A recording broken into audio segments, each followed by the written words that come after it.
अरे कितना पतला है, घर वाले खाना नहीं देते क्या? अरे कितनी मोटी हो गई है, तुझसे शादी कौन करेगा? अरे काले रंग पर यह कलर सूट नहीं होता। हाय दोस्तों, मैं हूँ राहुल और आपने भी यह सब बातें सुनी ही होगी। बचपन से ही हमें यह सब बातें, हमें ताने मारा जाता है, हमें यह बार बार हमारा मजाक उड़ाया जाता है। और आज का हमारा टॉपिक इसलिए यही है, बॉडी शेमिंग। और इस विषय पर हमारे साथ बात करने के लिए है कुमकुम, जो बहुत अच्छी गायिका है, बहुत अच्छी लेखिका है। समाज के अलग अलग समस्याओं पर वह अलग अलग माध्यमों से व्यक्त होती है, अपने विचार व्यक्त करती है। तो चलिए बढ़ते हैं आज के वीडियो की ओर। बात है पुरानी, काफी पुरानी। बात सिर्फ श्वेत या अश्वेत की नहीं, बात है गोरे, सांवले, गेहुए और काले रंग की। बात सिर्फ मृगनयनों की नहीं, बात है काली, भूरी, तीखी आंखों की। बात सिर्फ पतले या मोटी की नहीं, बात है टेढ़ी, मेढ़ी, पतली, मोटी नाक की। बात सिर्फ छोटे या लंबे की नहीं, बात है बौने, ठिंगने, ऊंचे कद की। बात सिर्फ छरहरे बदन की नहीं, बात है मोटी, पतली काया की, क्योंकि बात है औरत जात की। मेरा नाम है कुमकुम। पूरा नाम नहीं बताऊंगी क्योंकि नाम से लोग जात का पता लगाते हैं। खैर, इस विषय में फिर कभी चर्चा करेंगे। अभी चर्चा का विषय है कि औरत को कैसे बैठना चाहिए, ऐसे या ऐसे, कौन सा कलर पहनना चाहिए। तुम्हारे रंग पर ये कलर सूट नहीं करेगा, तुम गोरी हो ना, अच्छे, तुम पर तो सब कलर सूट करेंगे। काले रंग पर थोड़े दबे हुए कलर पहनना चाहिए। तुम्हारा रंग थोड़ा सा दबा हुआ है ना, ऐसे रंग मत पहनो, ऐसे मत बैठो, ऐसे झुक के मत बैठो, सीधे बैठो। कौन है ये लोग, कहाँ से आते हैं ये लोग?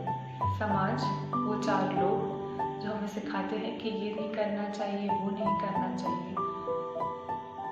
बचपन का एक किस्सा याद आता है, जब मैं अपनी बहनों में सबसे अलग थी। सबसे अलग का कारण यह था कि सबका फेयर कॉम्प्लेक्शन था और मेरा फेयर कॉम्प्लेक्शन नहीं था।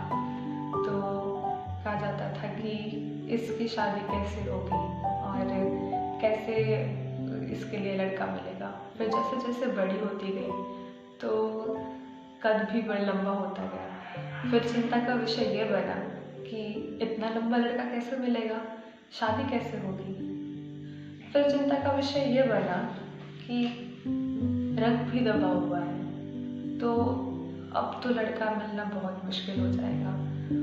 बचपन में माँ बाप ने ये नाम तो दिया था, उसके अलावा भी और कई नाम मिले, जैसे काली भैंस, कौवा, काली पेंसिल और न जाने क्या क्या।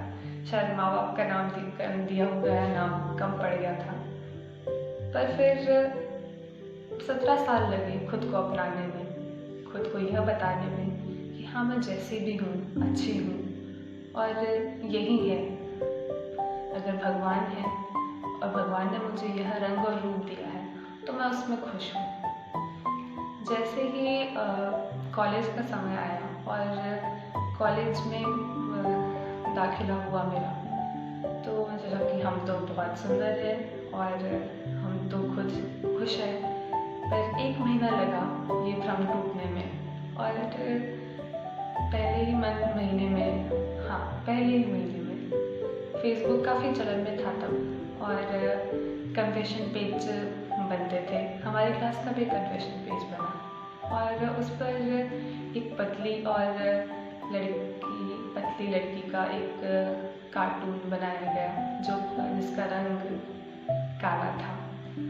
तो और पूछा गया, सवाल लिखा गया कि हमारी क्लास में कौन है ये लड़की।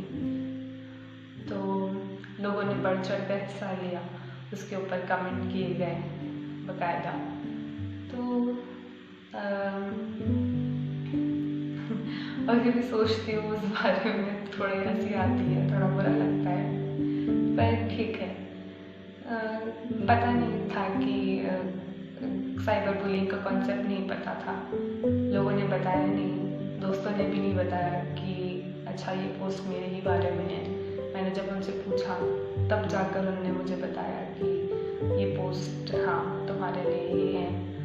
फिर वो पोस्ट को रिक्वेस्ट करके हटाया गया उनसे। वो 5 साल अच्छे गुजरे। मैंने मान लिया कि हाँ मैं ऐसी ही हूँ, जैसे भी हूँ ऐसी ही हूँ। और हम क्यों समाज के नियमों में चले, क्यों समाज हमें ये बताएगा कि हमें कैसे बैठना है, हमें कैसे उठना है, हमें कैसा रंग पहनना है, कैसा रंग नहीं पहनना है।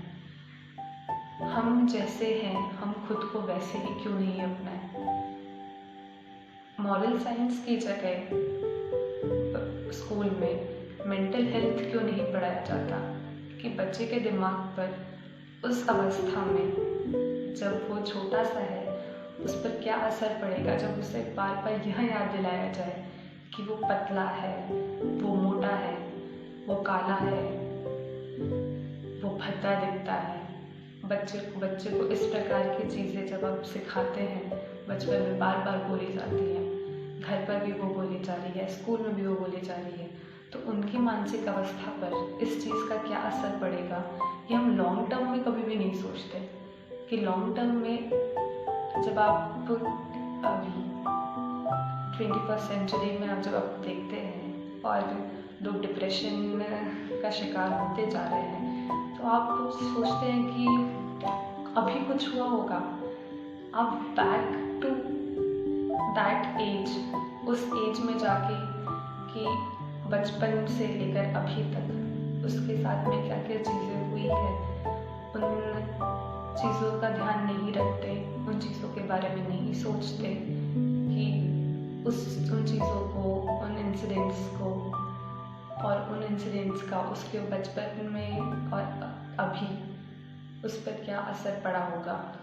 और हम सिर्फ अभी का सोचते हैं। तो मेंटल हेल्थ जो है वो बचपन से के इंसिडेंट से लेकर अभी तक के इंसिडेंट से अफेक्टेड रहता है। और समाज हमें ये बताने वाला उसमें कोई भी नहीं होता कि हमें किस तरीके से जीना है, किस तरीके से नहीं जीना है। आप जो है आप उसमें खुश रहें। मैं जैसी भी हूँ, मैं खुद में खुश हूँ, मैं खुद में परिपूर्ण हूँ और मैं जैसी हूँ मैं वैसी ही रहूँगी। शुक्रिया। दोस्तों, आप ही सोचिए, हमने इन सब बातों को कितना कॉमन कर दिया है। हम किसी के रंग को लेकर, रूप को लेकर, वजन को लेकर कितनी बातें बनाते हैं, कितना उनका मजाक उड़ाते हैं। लेकिन यही बात अब हमें बदलनी होगी, क्योंकि हम यह बिल्कुल भी नहीं सोचते कि इन बातों का उनके सेल्फ कॉन्फिडेंस पर, मतलब उनके आत्मविश्वास पर क्या प्रभाव पड़ता है। इन बातों का उनके मेंटल हेल्थ पर क्या प्रभाव पड़ता है। कुछ तो लोग कहेंगे, लोगों का काम है कहना।